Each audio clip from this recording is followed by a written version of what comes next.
아동폭행과 보조금 횡령 혐의 등으로 논란이 되고 있는 제천시 사회복지법인 금장학원 측이 3일 제천시청에서 기자회견을 열고 공식 입장을 발표했습니다.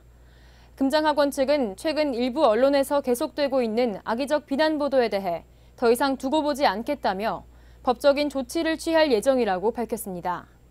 하지만 의혹이 계속되고 있는 시설 내 비리 문제에 관해서는 정확한 답변을 하지 않았습니다. 보도에 고성호 기자입니다. 3일 제천시청 브리핑룸. 언론을 통해 제기된 아동폭행과 보조금 횡령, 법인 이사장의 직원들 술자리 시중 사건까지 논란의 중심에 서 있는 제천시 사회복지시설 금장학원 측이 기자회견을 열고 최근 언론이 자신들과 관련해 허위사실과 악의적인 보도를 일삼고 있다며 불만을 드러냈습니다. 또 이 같은 허위사실을 유포하는 명예훼손적 행위에 대해 법적 책임을 물을 것이라고 단호한 입장을 표명했습니다.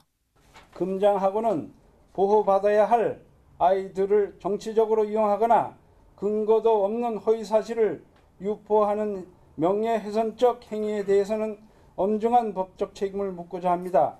이들은 이와 관련해 지난주 언론을 통해 법인 이사장이 여성 직원을 술 접대에 이용했다는 보도는 사실이 아니며 허위 사실을 유포한 사람을 형사 고소할 계획이라고 강조했습니다.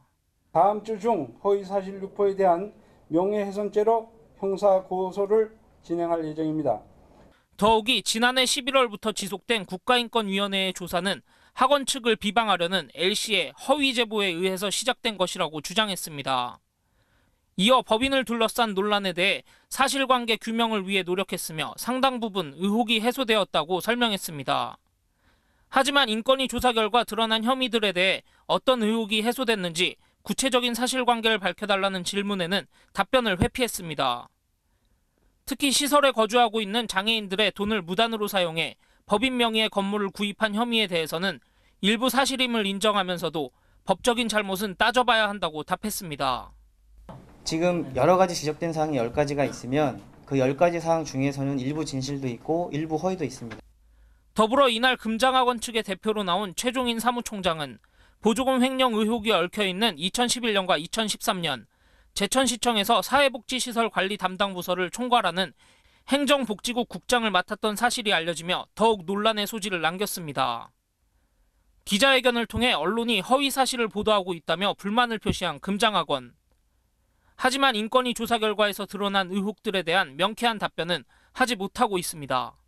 CCS 뉴스 고성호입니다.